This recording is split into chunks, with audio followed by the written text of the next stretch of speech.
Have you ever found yourself just spinning in, there's just nothing out there for me? Maybe you've had a recent breakup or a divorce or lost a job or retired or the kids moved on and you find yourself just like thinking, now what?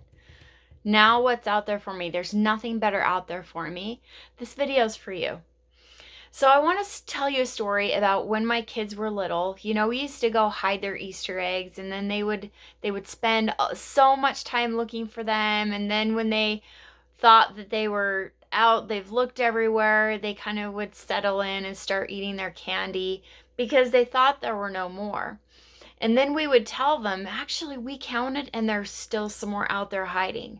And they would get up with like renewed vigor and continue looking. And sometimes we found all of the eggs, and there were even years that we didn't. We still have no idea where those missing Easter eggs went. But the funny thing is that after that, sometimes they went and dyed some more or re-hid the ones that they had, or even just started hiding random baseball mitts and footballs and things like that and continuing the hunt. Now, the reason that they had stopped looking wasn't because there wasn't more out there for them. It's because they had the thought, there are no more.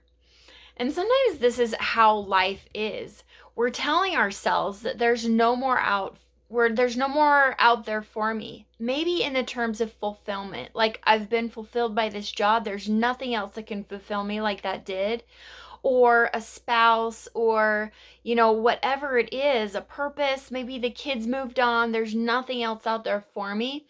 It's not because there isn't anything out there for us, it's because we're having the thought, there's nothing better out there for me. And what that does is it gives us permission to stay still. Whether we realize it or not, what we end up doing is stalling out and spinning in inaction. And we kind of settle in to be done. Sometimes we start eating our candy, but it definitely comes with a feeling of helplessness and hopelessness, and sometimes even entitlement and self-pity.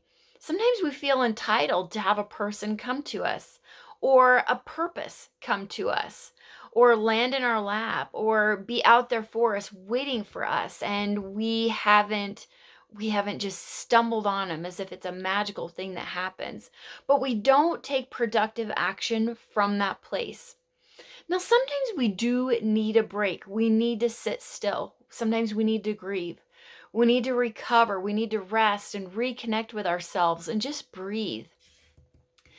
But when that happens, in order to stay into an empowered place, first of all, we need to call it a break.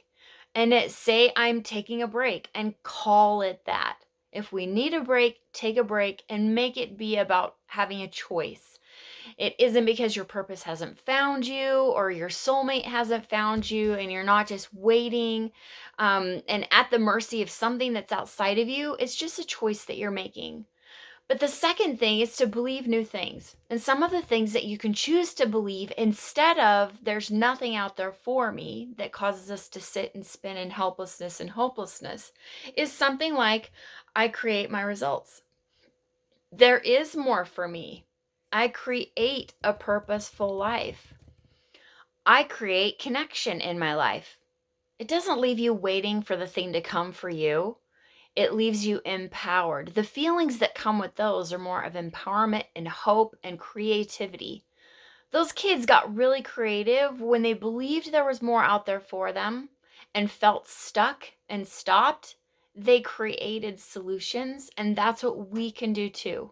We can't win the lottery if we're not buying a ticket. So it's finding ways to get us back out there and taking action that creates the results that we want, whether it's a fulfilled life, a connected life. That's something that we have complete control over. So don't wait for the connection fairy and don't wait for the purpose fairy. Get out there and create it, because you have the option of creating the thought, there is more out there for me, and I create it. Okay, go make stuff. I can't wait to see it. You are here for a reason. You have things to do. Don't allow yourself to sit and spin in helplessness and hopelessness. My goodness, take a break if you need one. And then get back out there and do your work. Listen, being a human is hard. If you're stuck and need help moving forward, please call. I have a free consultation and I can help you.